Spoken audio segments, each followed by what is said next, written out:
Una mujer de 58 años fue humillada por su propia vecina en la puerta de su casa. Lo que descubrió después no solo cambió su vida, sino toda una ciudad del interior. Secretos familiares salieron a la luz y revelaron una verdad que nadie podría imaginar, una historia de dignidad, sabiduría y fe que te hará creer que nunca es tarde para empezar de nuevo y encontrar a tu verdadera familia. Prepárate porque esta historia va a tocar lo más profundo de tu corazón y te va a demostrar que a veces las más grandes bendiciones vienen disfrazadas de los peores rechazos. Si alguna vez has pasado por humillaciones o te sientes olvidada por la vida, esta historia es especialmente para ti. Suscríbete al canal, deja tu like en este video y comenta desde donde nos estás viendo. Quiero saber cuántas mujeres guerreras están aquí conmigo el día de hoy. Test. ¿En qué momento exacto una mujer se vuelve invisible ante los ojos de quienes la rodearon toda la vida? Esa pregunta me persiguió durante meses después de aquella mañana de marzo cuando mi vecina de 60 años me miró directamente a los ojos y me dijo: no te quiero aquí, Esperanza, ya no eres bienvenida en esta calle. Mi nombre es Esperanza Herrera Morales, tengo 58 años recién cumplidos y hasta ese momento creía conocer perfectamente mi lugar en este mundo. Durante 3 décadas completas había cuidado con esmero mi pequeña florería Las Violetas en el corazón de San Miguel de los Remedios, un pueblito del Estado de México donde las tradiciones se respetan tanto como se teme al cambio, donde cada familia conoce la historia de las otras hasta 3 generaciones atrás. Mi negocio, heredado de mi querida mamá Soledad hace ya 10 años, había sido mi refugio emocional y mi sustento económico. Estaba ubicado en una calle empedrada llena de historia donde cada casa colonial cuenta una historia diferente y cada vecino conoce hasta los secretos más íntimos de los demás. Las paredes de adobe y los techos de teja roja han sido testigos silenciosos de nacimientos, bodas, pleitos familiares y reconciliaciones que han marcado el ritmo de vida de varias generaciones. Pero esa mañana de marzo, mientras regaba cariñosamente las azaleas rosadas del escaparate principal de mi florería, y silbaba una canción de José Alfredo Jiménez, que mi papá solía canturrear las palabras venenosas de doña Carmen Sandoval, me golpearon como una cubetada de agua helada en pleno rostro. No fue solo lo que dijo con esa voz áspera que parecía salir de las profundidades de su rencor, sino como lo dijo con esa frialdad calculada que solo pueden tener quienes han decidido borrar décadas enteras de convivencia aparentemente armoniosa con una sola frase demoledora. Carmen Sandoval era una mujer que había regresado a San Miguel de los Remedios hace 20 años después de enviudar en Guadalajara. Siempre había sido respetada en el pueblo como una de las matriarcas más importantes, una señora educada,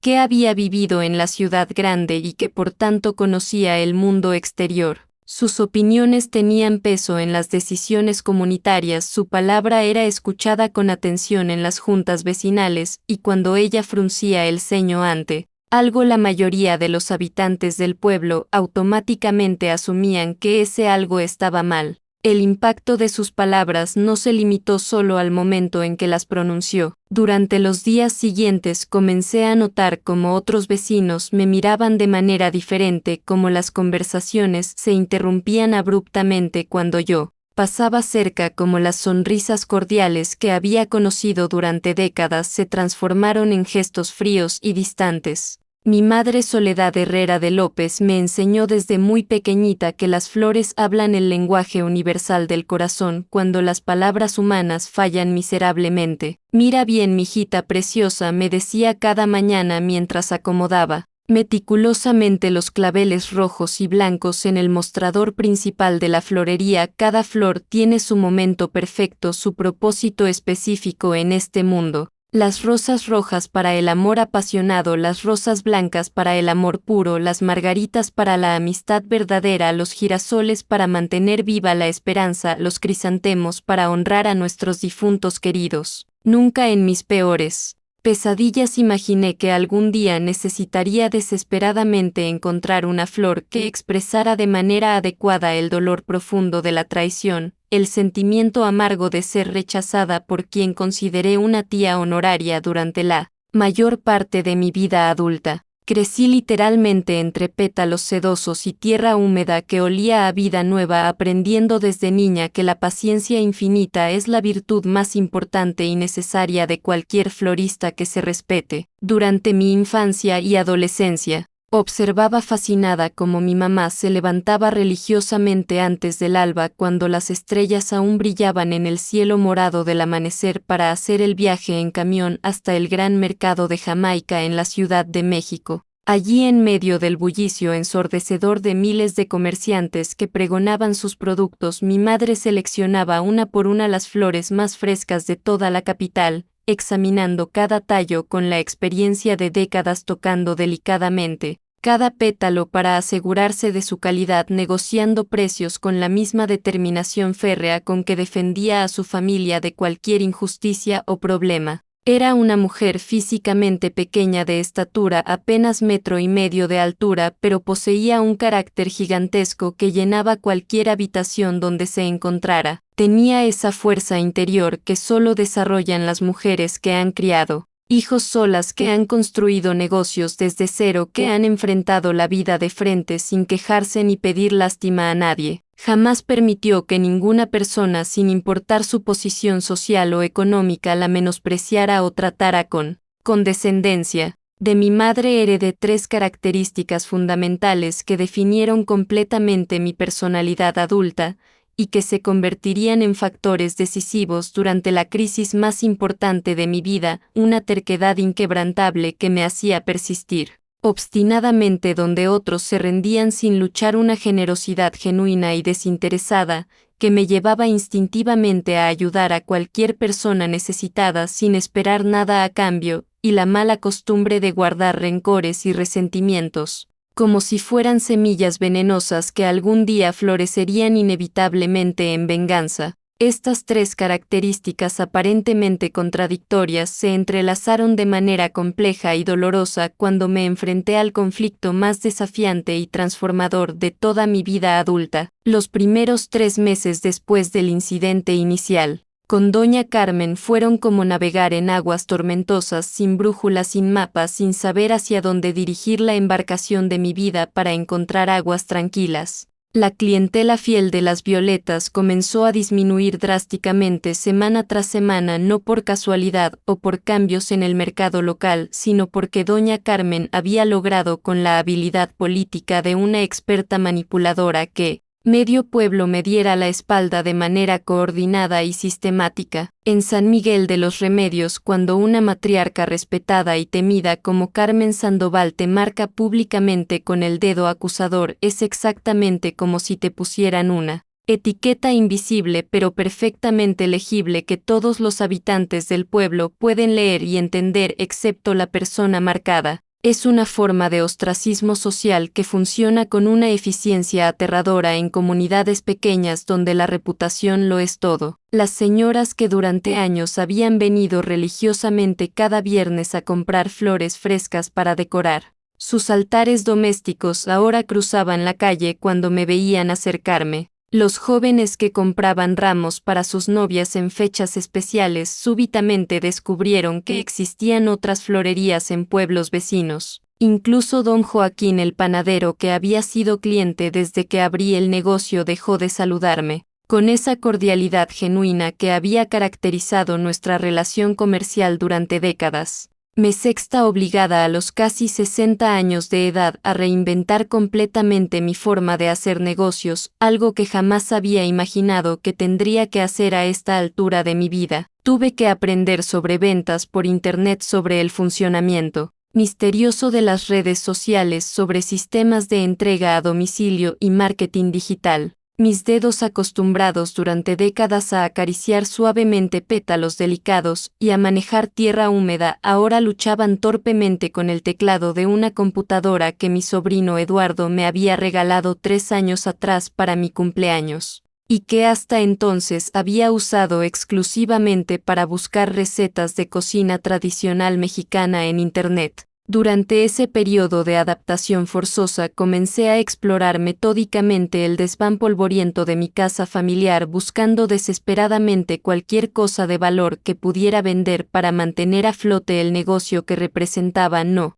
solo mi sustento económico sino el legado más preciado de mi madre. Entre cajas de cartón deterioradas por el tiempo, muebles antiguos cubiertos de polvo y recuerdos familiares guardados durante décadas encontré una caja de madera tallada, que no reconocí inmediatamente. La caja tenía un olor peculiar a cedro y naftalina y cuando la abrí con curiosidad descubrí un tesoro inesperado: documentos antiguos con sellos oficiales, fotografías amarillentas que mostraban rostros familiares pero más jóvenes y papeles que parecían ser contratos o acuerdos legales escritos con esa caligrafía elegante que ya nadie usa. Era como si mi madre hubiera guardado deliberadamente un secreto importante que esperaba pacientemente el momento perfecto para ser revelado, como una carta póstuma que llega justo cuando más se necesita. Entre esos documentos encontré referencias misteriosas a sociedades comerciales, a terrenos cuyas ubicaciones no podía identificar claramente, a préstamos otorgados y recibidos, a deudas de honor que debían ser saldadas cuando las circunstancias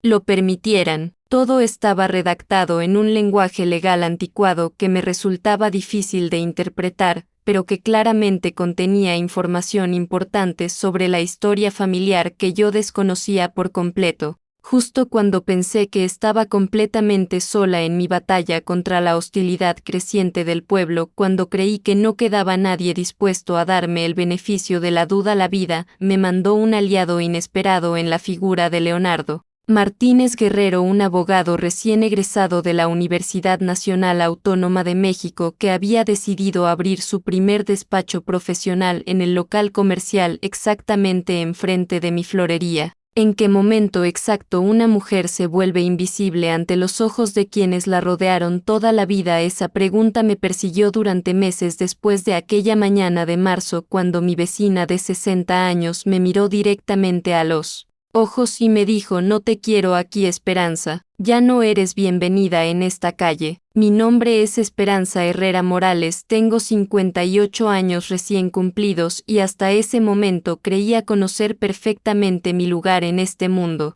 Durante 3 décadas completas había cuidado con esmero mi pequeña florería Las Violetas en el corazón de San Miguel de los Remedios, un pueblito del Estado de México donde las tradiciones se respetan tanto como se teme al cambio, donde cada familia conoce la historia de las otras hasta 3 generaciones atrás. Mi negocio, heredado de mi querida mamá Soledad hace ya 10 años, había sido mi refugio emocional y mi sustento económico. Estaba ubicado en una calle empedrada llena de historia donde cada casa colonial cuenta una historia diferente y cada vecino conoce hasta los secretos más íntimos de los demás. Las paredes de adobe y los techos de teja roja han sido testigos silenciosos de nacimientos, bodas, pleitos familiares y reconciliaciones que han marcado el ritmo de vida de varias generaciones. Pero esa mañana de marzo, mientras regaba cariñosamente las azaleas rosadas del escaparate principal de mi florería, y silbaba una canción de José Alfredo Jiménez, que mi papá solía canturrear las palabras venenosas de doña Carmen Sandoval, me golpearon como una cubetada de agua helada en pleno rostro. No fue solo lo que dijo con esa voz áspera que parecía salir de las profundidades de su rencor, sino como lo dijo con esa frialdad calculada que solo pueden tener quienes han decidido borrar décadas enteras de convivencia aparentemente armoniosa con una sola frase demoledora. Carmen Sandoval era una mujer que había regresado a San Miguel de los Remedios hace 20 años después de enviudar en Guadalajara. Siempre había sido respetada en el pueblo como una de las matriarcas más importantes, una señora educada, que había vivido en la ciudad grande y que por tanto conocía el mundo exterior. Sus opiniones tenían peso en las decisiones comunitarias, su palabra era escuchada con atención en las juntas vecinales, y cuando ella fruncía el ceño ante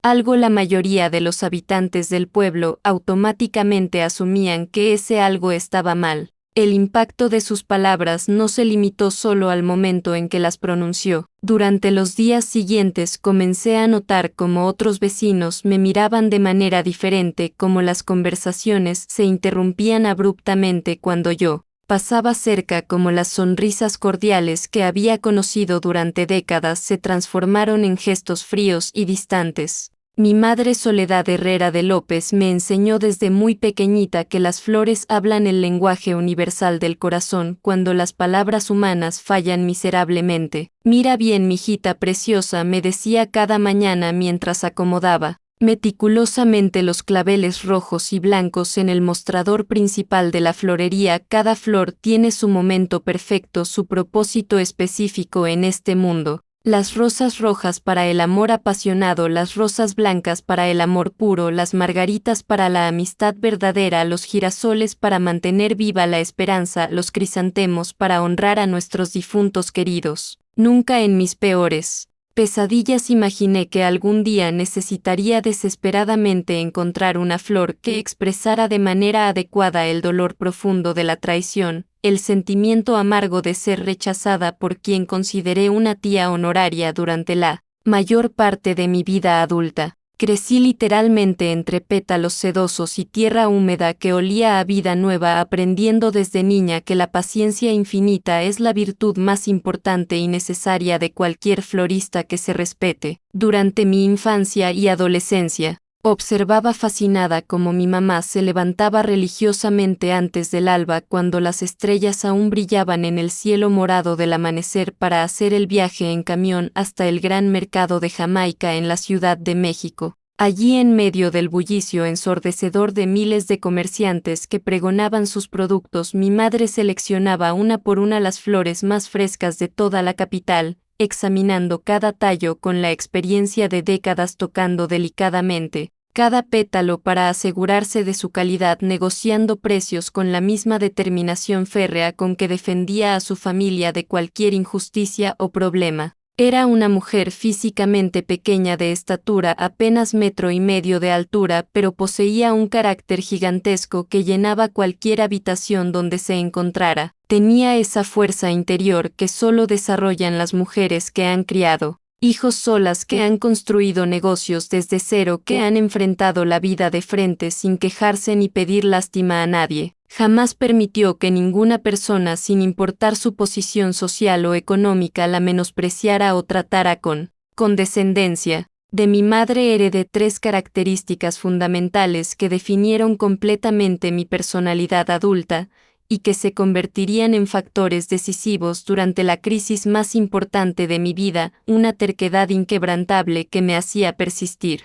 obstinadamente donde otros se rendían sin luchar, una generosidad genuina y desinteresada que me llevaba instintivamente a ayudar a cualquier persona necesitada sin esperar nada a cambio, y la mala costumbre de guardar rencores y resentimientos, como si fueran semillas venenosas que algún día florecerían inevitablemente en venganza. Estas 3 características aparentemente contradictorias se entrelazaron de manera compleja y dolorosa cuando me enfrenté al conflicto más desafiante y transformador de toda mi vida adulta, los primeros 3 meses después del incidente inicial. Con doña Carmen fueron como navegar en aguas tormentosas, sin brújula, sin mapa, sin saber hacia dónde dirigir la embarcación de mi vida para encontrar aguas tranquilas. La clientela fiel de Las Violetas comenzó a disminuir drásticamente semana tras semana, no por casualidad o por cambios en el mercado local, sino porque doña Carmen había logrado, con la habilidad política de una experta manipuladora, que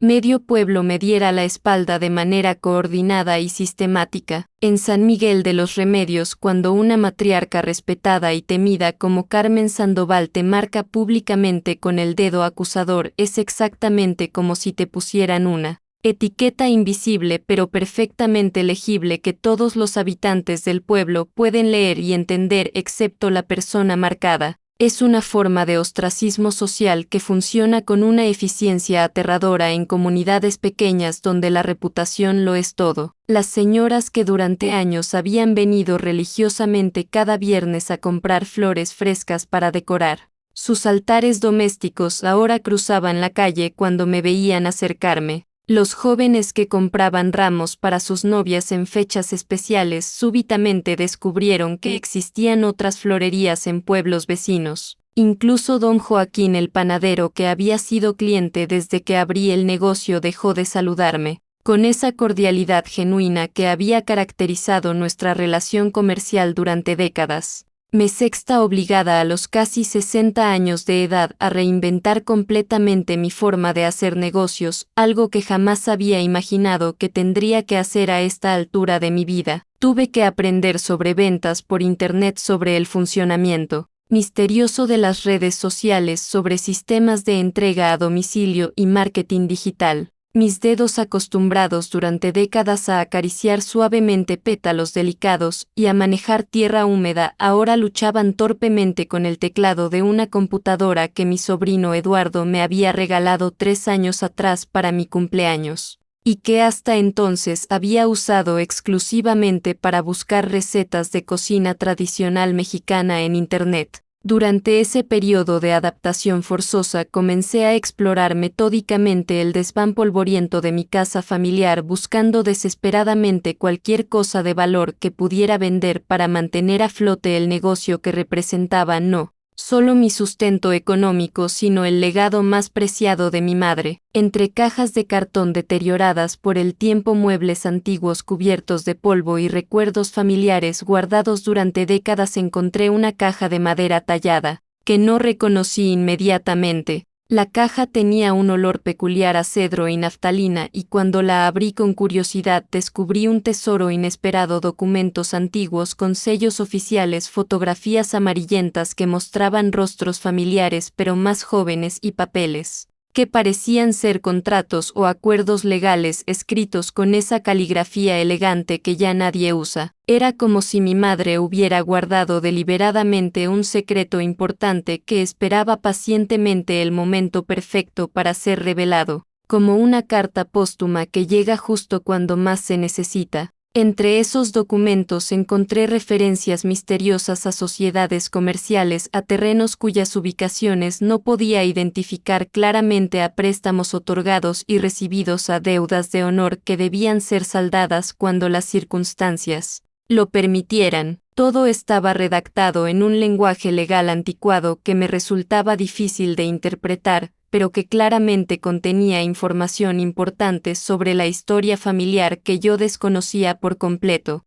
Justo cuando pensé que estaba completamente sola en mi batalla contra la hostilidad creciente del pueblo, cuando creí que no quedaba nadie dispuesto a darme el beneficio de la duda, la vida me mandó un aliado inesperado en la figura de Leonardo Martínez Guerrero, un abogado recién egresado de la Universidad Nacional Autónoma de México, que había decidido abrir su primer despacho profesional en el local comercial exactamente enfrente de mi florería. Todo comenzaba a tener un sentido terrible y perfecto: la hostilidad aparentemente irracional de doña Carmen, sus comentarios venenosos sobre mi falta de derecho a cambiar cualquier cosa en la florería, su campaña sistemática para arruinar mi negocio y mi reputación en el pueblo. Doña Carmen no me odiaba sin razón justificada como yo había asumido durante meses. En su mente yo era literalmente una ladrona que le había robado la mitad de lo que por derecho legal le pertenecía, una usurpadora que había construido su vida y su sustento económico sobre una propiedad que no era completamente suya. Como si el universo hubiera estado esperando pacientemente el momento más dramático posible, para complicar aún más una situación que ya era suficientemente compleja. Esa misma semana, recibí una llamada telefónica completamente inesperada, que me dejó aún más sorprendida que los descubrimientos legales de Leo. Era Patricia Morales Vázquez, mi mejor amiga durante la adolescencia, la compañera inseparable de travesuras y secretos, que se había marchado a la Ciudad de México exactamente 30 años atrás para estudiar administración de empresas en el Instituto Politécnico Nacional, y que prácticamente había desaparecido de mi vida, excepto por tarjetas navideñas ocasionales y llamadas telefónicas muy esporádicas. Esperanza, mi amor, mi comadre querida, ¿cómo estás, preciosa?, me dijo con esa voz alegre y llena de energía que no había cambiado absolutamente nada en 3 décadas de separación. Te estoy llamando porque tengo noticias enormes que darte. Ya tomé la decisión definitiva, voy a regresar a San Miguel de los Remedios para quedarme permanentemente. Ya me cansé completamente de la vida en la capital, del estrés constante, del tráfico infernal, de la contaminación, de la falta de tiempo para las cosas realmente importantes. Quiero volver a mis raíces, a la tranquilidad del pueblo, a la vida que realmente vale la pena vivir. La noticia me impactó profundamente porque Patty había sido como una hermana durante nuestra juventud y su ausencia había dejado un vacío emocional que nunca había logrado llenar completamente con otras amistades. Pero también me preocupó porque no sabía si debía contarle por teléfono toda la situación conflictiva que estaba viviendo, toda la hostilidad del pueblo, todos los problemas legales que acababa de descubrir. Patty había triunfado espectacularmente en la capital, convirtiéndose en una reconocida consultora empresarial independiente que se especializaba en ayudar a pequeños y medianos negocios familiares a crecer, modernizarse y adaptarse a los cambios del mercado contemporáneo. Había trabajado con cientos de empresas durante su carrera profesional, desde tortillerías tradicionales hasta talleres mecánicos, desde pequeños restaurantes familiares hasta tiendas de ropa, ayudándoles a incorporar tecnología moderna sin perder su identidad cultural y familiar.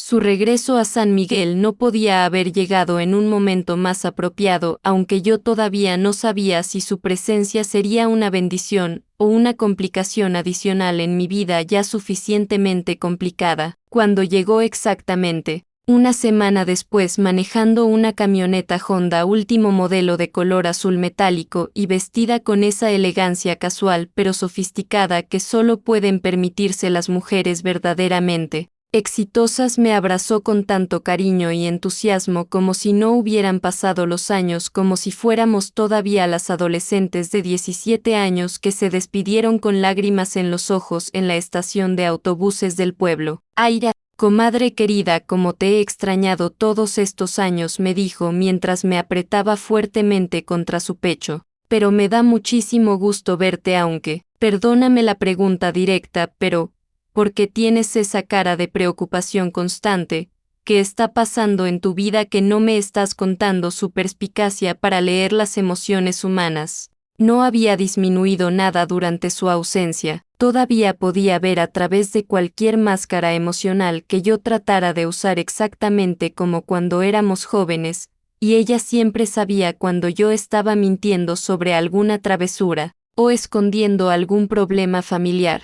Durante las siguientes 3 horas, sentadas en la trastienda de la florería como habíamos hecho miles de veces durante nuestra juventud, le conté detalladamente toda la historia a Patty: el rechazo inicial de doña Carmen, la pérdida gradual de clientela, los documentos misteriosos encontrados en el desván, los descubrimientos legales de Leo, mis miedos sobre el futuro del negocio, mi sensación de estar completamente sola contra todo el pueblo. Patty me escuchó con la atención completa y respetuosa que siempre había caracterizado nuestra amistad, asintiendo comprensivamente de vez en cuando, haciendo preguntas específicas para aclarar detalles importantes, tomando notas ocasionales en una libreta profesional que sacó de su bolsa de piel. Cuando finalmente terminé mi relato exhaustivo, se quedó pensativa y silenciosa durante varios minutos, analizando toda la información que acababa de recibir. Mira, Esperanza, me dijo finalmente con esa voz firme y segura que había desarrollado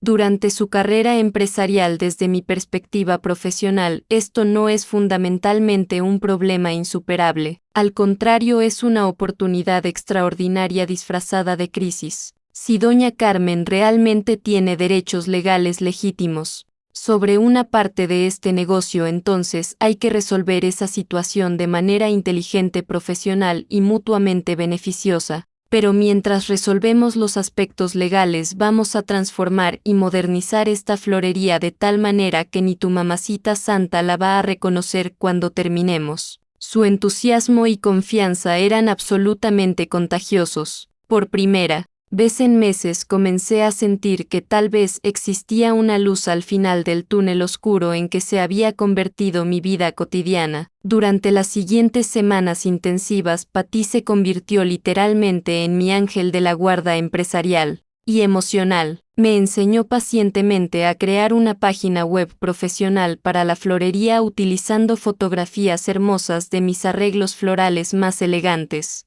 Me explicó cómo funcionaban las redes sociales como herramientas de marketing, cómo crear contenido atractivo para Facebook e Instagram, cómo responder profesionalmente a comentarios y mensajes de clientes potenciales. También me ayudó a desarrollar un sistema contable moderno y eficiente para calcular costos reales, márgenes de ganancia, impuestos y proyecciones financieras futuras. Me enseñó la diferencia entre ingresos brutos y utilidades netas, cómo evaluar la rentabilidad real de diferentes tipos de productos, cómo identificar las épocas más y menos lucrativas del año para planificar mejor las compras de inventario. Pero su idea más revolucionaria y emocionante fue la propuesta de transformar completamente la trastienda de la florería en una acogedora cafetería que sirviera postres caseros tradicionales mexicanos, creando así un concepto comercial completamente nuevo y atractivo. Los negocios realmente exitosos del siglo XXI no venden únicamente un producto específico, me explicaba entusiastamente mientras medíamos el espacio disponible en la trastienda y dibujábamos planos rudimentarios en papel cuadriculado. Venden experiencias completas, memorables y emocionales. La gente va a venir inicialmente por las flores, pero se va a quedar por el café aromático y los pasteles deliciosos. Y mientras esté aquí relajándose y disfrutando, va a platicar con otros clientes, va a crear memorias felices y positivas asociadas específicamente con este lugar, va a recomendar el negocio a sus familiares y amigos. La idea me emocionó, tanto como me aterró completamente. Significaba una inversión económica considerable que no estaba segura de poder financiar, implicaba riesgos comerciales que nunca había enfrentado antes, requería cambios drásticos en la estructura física del local y en mis rutinas diarias de trabajo, pero también representaba independencia económica, real crecimiento personal y profesional, y la posibilidad tangible de demostrar que una mujer de casi 60 años todavía puede reinventarse completamente y alcanzar nuevos niveles de éxito. Mientras luchaba intensivamente con los trámites burocráticos necesarios para obtener los permisos municipales requeridos para operar una cafetería, conocí por casualidad a Rodrigo Vega Hernández, un artista local de 26 años que se ganaba la vida pintando murales coloridos y expresivos en paredes de edificios públicos y privados por toda la región central del Estado de México. Rodrigo poseía esa pasión desbordante y contagiosa que solo tienen los artistas jóvenes que creen genuinamente que pueden cambiar el mundo entero con un pincel, unos botes de pintura acrílica y una visión clara de lo que el arte puede lograr. En las comunidades rurales, era alto y delgado, con el cabello largo recogido siempre en una cola de caballo, práctica las manos permanentemente manchadas de pintura multicolor, y esa mirada intensa que tienen las personas que ven posibilidades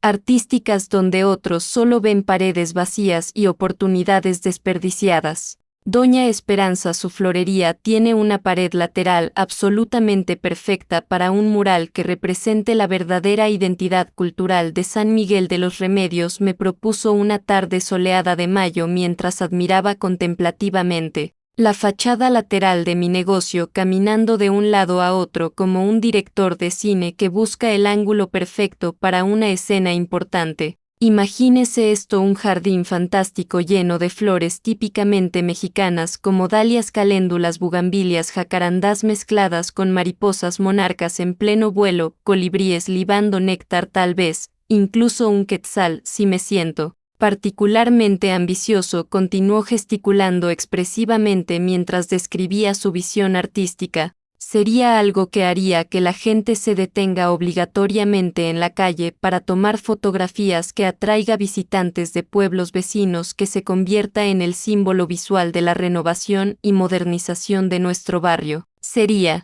publicidad completamente gratuita y arte genuinamente mexicano al mismo tiempo. La propuesta me encantó inmediatamente por su belleza y originalidad, pero también sabía instintivamente que causaría una polémica considerable entre los vecinos más conservadores del barrio. En pueblos tradicionales como San Miguel de los Remedios, cualquier cambio visual significativo se percibe automáticamente como una amenaza directa a las costumbres ancestrales, como una falta de respeto hacia las generaciones anteriores que construyeron la identidad visual del lugar durante décadas. Sin embargo, algo profundo dentro de mí, tal vez la misma terquedad obstinada que había heredado directamente de mi madre, tal vez el deseo ardiente de demostrar que no me iban a intimidar ni a silenciar, me hizo responder afirmativamente sin dudar ni un segundo. Rodrigo, muchacho, me parece una idea absolutamente maravillosa. Adelante con tu proyecto artístico. Rodrigo comenzó a trabajar en el mural exactamente una semana después, llegando cada mañana temprano con sus botes de pintura acrílica, sus pinceles de diferentes tamaños, sus escaleras plegables y una energía juvenil tan contagiosa que llenaba de vitalidad toda la calle. Era un espectáculo fascinante de observar el joven artista subido en su escalera, concentrado intensamente en cada trazo, cada color, cada detalle de su creación. Los niños del barrio se detenían religiosamente camino a la escuela para observar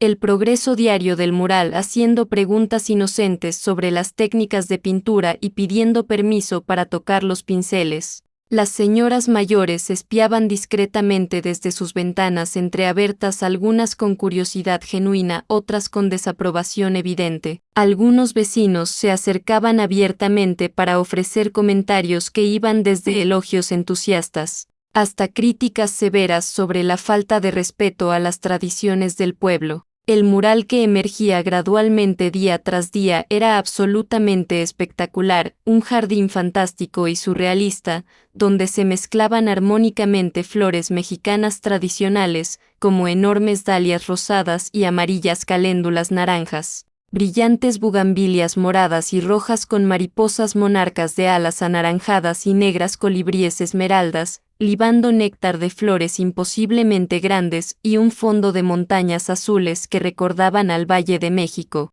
Los colores eran tan vibrantes e intensos que parecían brillar con luz propia, especialmente durante las horas doradas del amanecer y el atardecer. Era una obra de arte que transformaba completamente la percepción visual de toda la calle, convirtiéndola de un lugar común y olvidable en algo verdaderamente memorable y hermoso. Como era absolutamente predecible dado el ambiente conservador del pueblo, la reacción organizada no se hizo esperar más que unos pocos días. Una mañana de junio, mientras abría la florería con mi rutina habitual, encontré a doña Carmen parada inmóvil frente al mural recién terminado, con una expresión de disgusto y desaprobación tan intensa que parecía capaz de derretir la pintura con la pura fuerza de su mirada. No me dirigió ni una sola palabra directamente, como había sido su costumbre hostil durante los últimos meses, pero su mensaje corporal era absolutamente claro e inequívoco. Había cruzado una línea invisible pero fundamental que jamás debía haber cruzado. Había cometido una transgresión imperdonable contra las normas sociales no escritas pero rigurosas del barrio.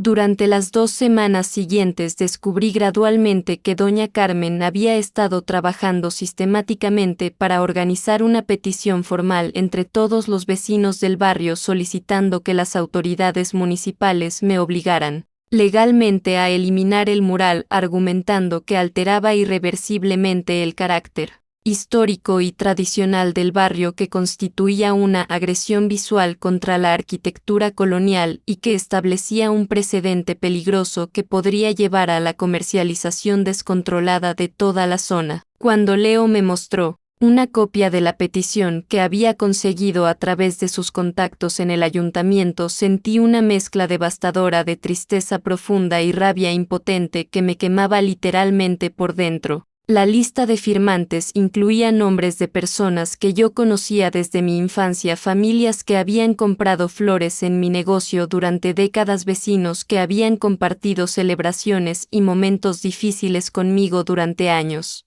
Mire todos estos nombres, doña Esperanza, me dijo Leo con genuina indignación mientras señalaba la lista con su dedo índice. Gente que la conoce desde que era niña, que han sido beneficiarios de su generosidad durante años, que han comprado flores aquí para bodas, bautizos, funerales, cumpleaños. ¿Cómo pueden voltearle la espalda de esta manera tan cruel e injusta? Pero cuando estudié cuidadosamente la petición también noté algo esperanzador. Había muchos nombres significativos que brillaban por su ausencia. Familias jóvenes que habían llegado recientemente al pueblo y que no se sentían obligadas a seguir automáticamente los dictados de las matriarcas tradicionales. Algunos comerciantes del centro que entendían el valor del arte y la innovación para atraer turismo. Y sorprendentemente don Aurelio Ramírez, el herrero más respetado y tradicionalmente conservador del barrio, quien había sido amigo cercano y compañero de borracheras de mi difunto padre. La división social que estaba provocando mi conflicto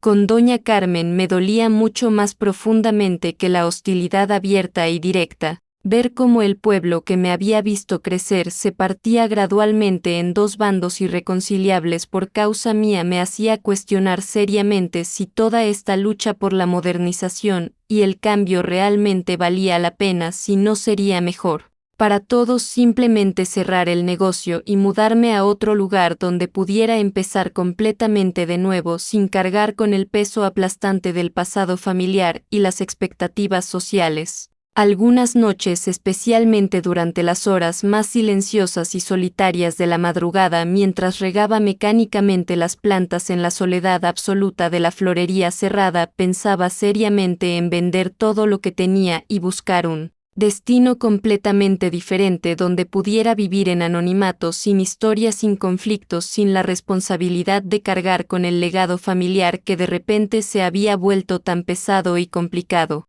Fue durante una de esas noches insomnes de reflexión existencial que Leo tocó urgentemente a mi puerta principal con una expresión de emoción mezclada con preocupación que no había visto jamás en su rostro usualmente tranquilo. Eran las 11:30 de la noche, una hora completamente inapropiada para visitas sociales, pero la urgencia en su voz me hizo abrir inmediatamente sin cuestionar sus motivos. Traía consigo una carpeta de cuero gruesa y pesada llena de documentos fotocopiados, mapas antiguos y notas escritas a mano con su característica letra pequeña y precisa. Su cabello estaba despeinado como si hubiera estado corriendo y sus lentes estaban empañados por la humedad de la noche. Doña Esperanza, por favor, perdone la hora tan tardía, pero encontré algo que literalmente cambia todo lo que creíamos saber sobre esta situación, me dijo mientras se sentaba pesadamente en mi cocina y comenzó a extender documentos sobre la mesa de madera donde mi familia había comido durante generaciones. Estuve trabajando durante semanas enteras investigando meticulosamente los títulos de propiedad de prácticamente todas las casas antiguas del barrio, utilizando archivos municipales, registros estatales, documentos del catastro, y descubrí irregularidades legales muy serias que involucran directamente a doña Carmen y a su propiedad actual. Mi corazón comenzó a latir aceleradamente mientras Leo organizaba sus documentos con la precisión meticulosa de un abogado que se prepara para un caso importante. Resulta que la casa donde actualmente vive doña Carmen está construida parcialmente sobre un terreno que legalmente pertenecía originalmente a la familia de usted, específicamente a su abuelo paterno, según estos títulos de propiedad que datan de 1952, continuó Leo señalando un mapa catastral amarillento donde había marcado cuidadosamente diferentes propiedades con colores distintos.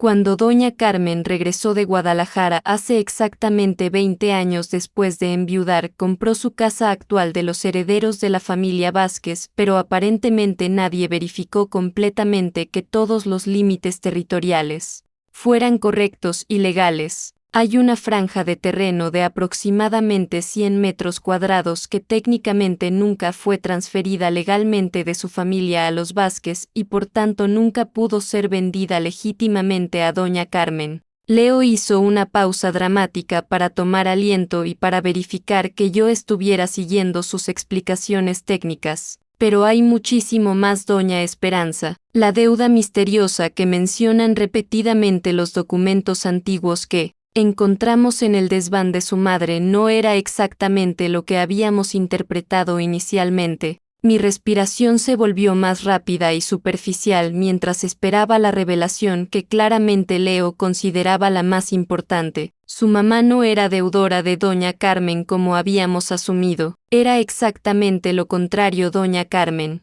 le debía una cantidad considerable de dinero a su madre. Cuando doña Carmen enviudó y regresó al pueblo completamente sin recursos económicos, su mamá generosamente le prestó el dinero necesario para el enganche de la casa, para los gastos de la mudanza, para establecerse nuevamente en San Miguel. Leo extendió frente a mí un documento notarial amarillento con sellos oficiales y firmas que reconocí inmediatamente. El 50% de la florería nunca fue pago por una sociedad comercial disuelta como habíamos pensado originalmente. Era la garantía real del préstamo personal que su madre otorgó a doña Carmen. Un préstamo que, según todos estos documentos oficiales, nunca fue pagado completamente, ni siquiera parcialmente. La información me golpeó con la fuerza de un rayo eléctrico. Durante varios minutos no pude articular ninguna palabra coherente, mientras mi mente trataba desesperadamente de procesar las implicaciones monumentales de lo que Leo acababa de revelarme.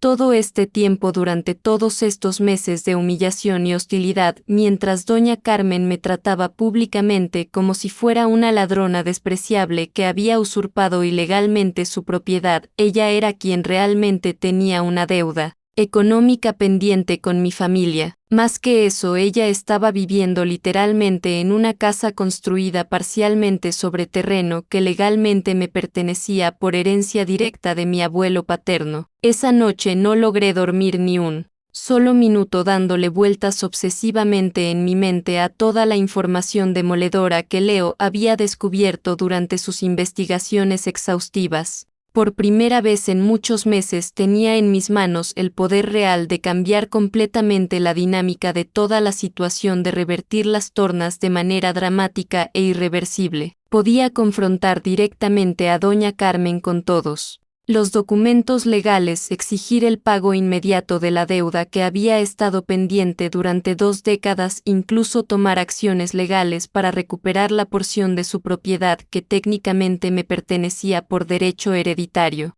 Podía humillarla públicamente de la misma manera que ella me había humillado a mí durante meses, podía convertirla en el objeto de las murmuraciones del pueblo, podía hacerle experimentar la misma sensación de vulnerabilidad y injusticia que yo había estado sintiendo. Pero también sabía con una claridad que me sorprendió que usar esa información como un arma de venganza destruiría completamente cualquier posibilidad futura de reconciliación real, confirmaría definitivamente la imagen que muchos vecinos ya tenían de mí como una mujer conflictiva y vengativa, y perpetuaría el ciclo de hostilidad que estaba envenenando lentamente la armonía de todo el barrio. La decisión más importante y definitoria de toda mi vida adulta tenía que tomarse con la cabeza completamente fría, con sabiduría madura, no con el corazón calentado por meses de resentimiento acumulado. Pasé 3 días completos en reflexión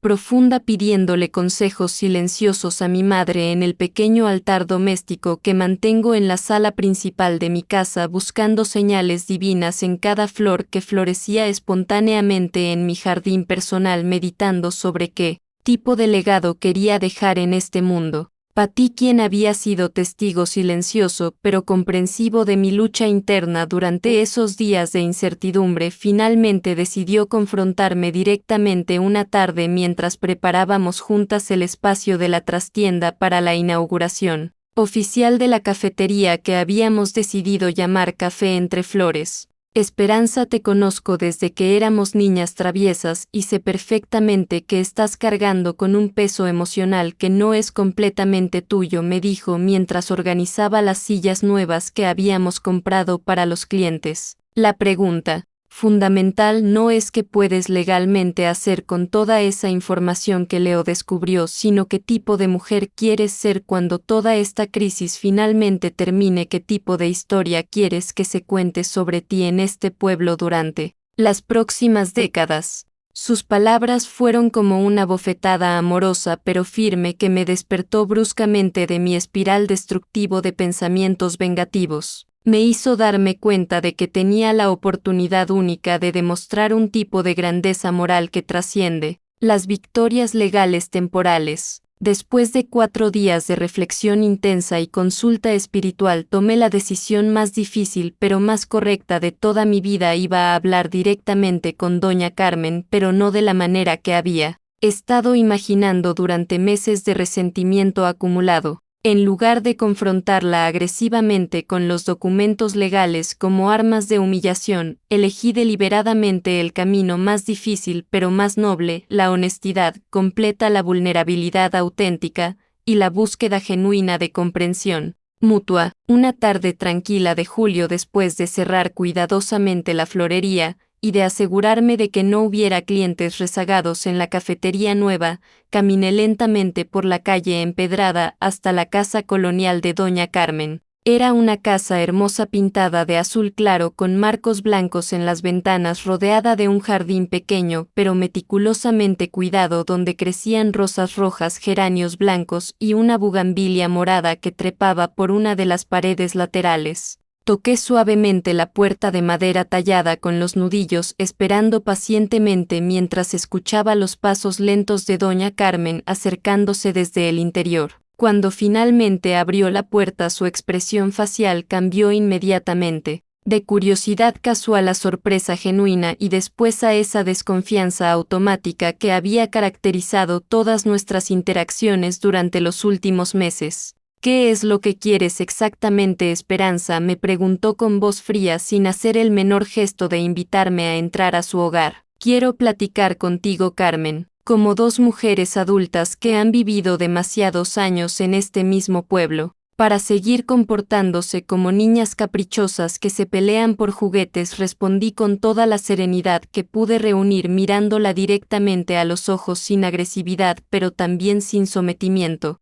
Se quedó completamente inmóvil durante lo que parecieron varios minutos, estudiando mi rostro como si fuera un detective que busca señales de engaño o manipulación. Sus ojos, rodeados de arrugas que contaban la historia de décadas de alegrías y tristezas, me examinaron con la intensidad de alguien que ha aprendido a desconfiar de las intenciones humanas. Finalmente, después de esa evaluación silenciosa que se sintió como un interrogatorio, abrió completamente la puerta de madera y me permitió entrar a su sala principal, aunque su lenguaje corporal seguía siendo claramente defensivo y cauteloso. Su sala estaba decorada con un gusto tradicional pero elegante: muebles de madera oscura tapizados en tela floreada, un piano vertical donde descansaban docenas de fotografías familiares en marcos de plata, un crucifijo de madera tallada en la pared principal y alfombras tejidas a mano que cubrían parcialmente el piso de mosaico original. Era el hogar de una mujer que valoraba profundamente la historia, la familia y las tradiciones. Me ofreció café sin mucho entusiasmo aparente y nos sentamos una frente a la otra en sillones que habían sido testigos de décadas de conversaciones familiares. La tensión en el aire era tan densa que se podía cortar con un cuchillo, como dos boxeadoras veteranas que se preparan mentalmente para lo que ambas saben será el round final y definitivo de una pelea muy larga. «Carmen», comencé cuidadosamente, eligiendo cada palabra con la precisión de un cirujano, «durante las últimas semanas he encontrado documentos antiguos de mi mamá que hablan específicamente de ustedes dos, de su relación comercial y personal, de cosas importantes que pasaron hace muchos años y que yo nunca supe completamente. Sé que hay una historia compleja entre nuestras dos familias que yo no conozco todos los detalles y honestamente creo que ya es hora de que hablemos con la verdad absoluta, sin máscaras, sin rencores, como las mujeres maduras que somos». Lo que siguió durante las siguientes 3 horas fue la conversación más intensa, emotiva y transformadora de toda mi vida adulta. Carmen comenzó hablando lentamente, como si cada palabra le costara un esfuerzo considerable, pero gradualmente su relato se volvió más fluido, más detallado, más cargado de emociones que había estado reprimiendo durante décadas. Me contó su versión completa de la historia, como ella y mi madre habían sido amigas inseparables desde la adolescencia, casi como hermanas, como habían soñado juntas con abrir un negocio que les diera independencia económica en una época cuando las mujeres tenían muy pocas oportunidades comerciales. Me explicó cómo habían invertido conjuntamente sus ahorros de juventud en la florería original, trabajando lado a lado durante años, construyendo lentamente una clientela fiel y un negocio próspero. Tu mamá era la que tenía el talento natural con las flores, me dijo con una sonrisa nostálgica que iluminó temporalmente su rostro arrugado. Yo era mejor con los números, con la administración, con el trato al público. Éramos el equipo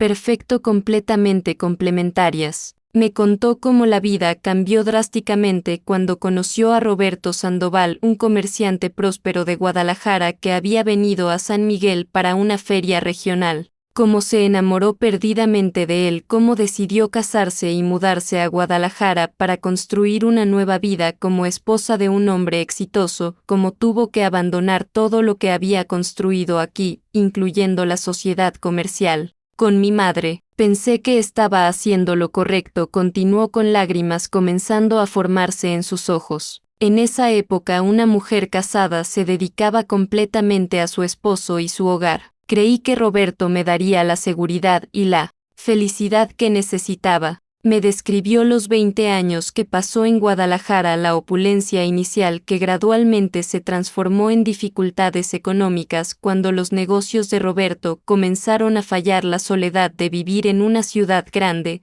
sin familia cerca, la tristeza de no poder tener hijos y finalmente la devastación emocional y económica cuando Roberto murió súbitamente de un infarto, dejándola prácticamente sin recursos porque todos los bienes estaban hipotecados para pagar las deudas comerciales. Cuando regresé a San Miguel hace 20 años, llegué literalmente sin nada más que una maleta de ropa y el dolor de haber perdido toda una vida, me dijo secándose las lágrimas con un pañuelo bordado que sacó de su bolsa. Tu mamá fue la primera persona que me tendió la mano sin hacerme preguntas molestas, sin juzgarme por mis decisiones pasadas.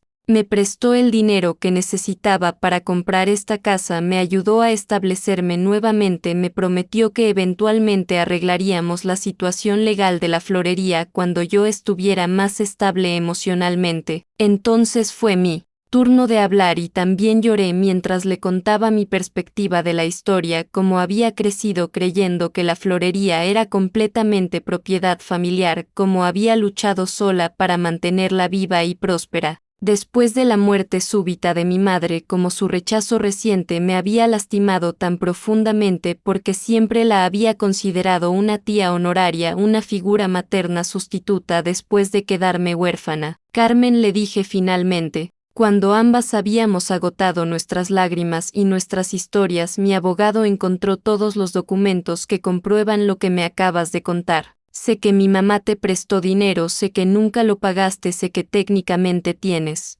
una deuda pendiente con mi familia, pero también sé que esa información puede usarse para hacer daño o para construir algo hermoso. Le expliqué entonces mi propuesta, la idea que había estado madurando en mi corazón durante días de reflexión. En lugar de pelear amargamente por errores y deudas del pasado, ¿por qué no usar nuestros recursos combinados, nuestros terrenos, nuestros conocimientos para crear algo completamente nuevo que honrara la memoria de mi madre y que sanara las heridas del presente? Tengo una propuesta que creo sinceramente que a mi mamá le encantaría. Continué sintiendo como mi voz se llenaba de emoción y esperanza. Podríamos usar los terrenos combinados de nuestras dos propiedades para crear un jardín botánico comunitario hermoso que fuera tanto una atracción turística como un centro educativo para los niños del pueblo. Tú aportarías tu terreno y tu experiencia administrativa, yo aportaría mi conocimiento sobre plantas y flores y juntas podríamos crear algo verdaderamente hermoso que beneficiara a toda la comunidad.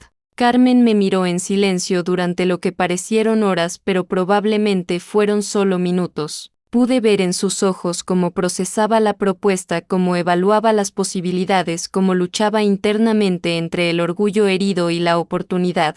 de redención. Después, muy lentamente, como si cada movimiento requiriera una decisión consciente, una sonrisa genuina comenzó a aparecer en su cara arrugada por las décadas y las preocupaciones. ¿Sabes qué, Esperanza?, me dijo con una voz que sonaba más joven de lo que había sonado en años. Tu mamá estaría tremendamente orgullosa de la mujer sabia y generosa en que te convertiste. Y creo que Roberto también aprobaría esta idea porque siempre soñaba con proyectos que beneficiaran a comunidades enteras. Nos abrazamos entonces por primera vez en décadas y en ese abrazo se disolvieron años de malentendidos, resentimientos y dolor acumulado. Era como si dos ríos que habían estado corriendo en direcciones opuestas finalmente encontraran la manera de unirse en un solo caudal más fuerte y hermoso. 6 meses después de esa conversación transformadora, el Jardín Botánico Soledad y Carmen abrió oficialmente sus puertas al público con una festividad comunitaria que reunió no solo a todos los habitantes de San Miguel de los Remedios, sino también a visitantes de pueblos vecinos, autoridades municipales y hasta un reportero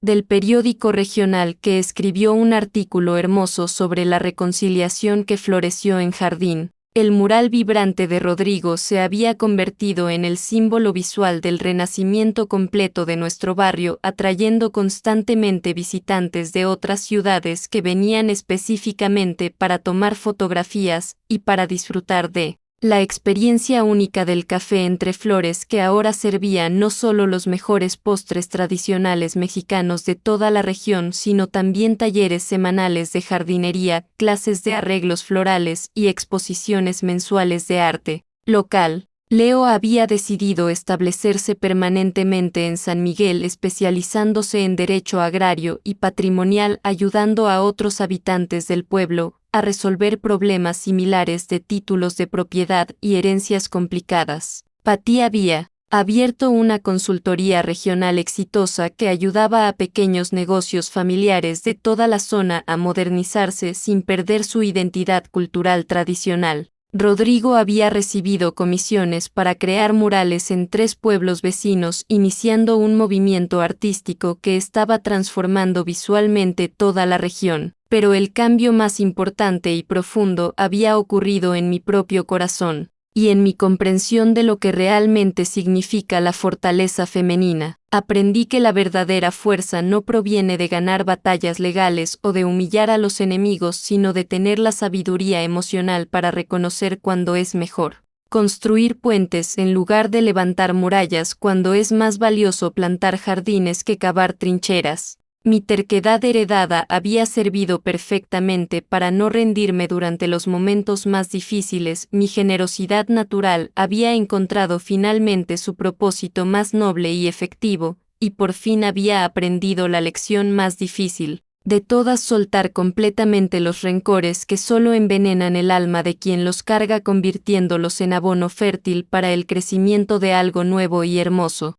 Carmen y yo nunca nos convertimos en mejores amigas íntimas como habían sido nuestras madres durante su juventud, pero sí nos transformamos en socias respetuosas, colaboradoras efectivas y cómplices silenciosas en la creación de algo hermoso que trasciende nuestras diferencias personales. Cada mañana, cuando abro la florería y veo el jardín botánico llenándose gradualmente de visitantes felices, niños curiosos que aprenden sobre plantas nativas, parejas jóvenes que se toman fotografías románticas entre las flores, familias que disfrutan de un momento de paz y belleza, sé con certeza absoluta que encontré la manera correcta de honrar la memoria de mi madre querida y de construir un legado que realmente vale la pena preservar para las futuras generaciones. A los 58 años bien cumplidos aprendí la lección más valiosa de toda mi vida: nunca es demasiado tarde para florecer nuevamente, especialmente cuando uno tiene las raíces bien plantadas en la tierra fértil del amor auténtico,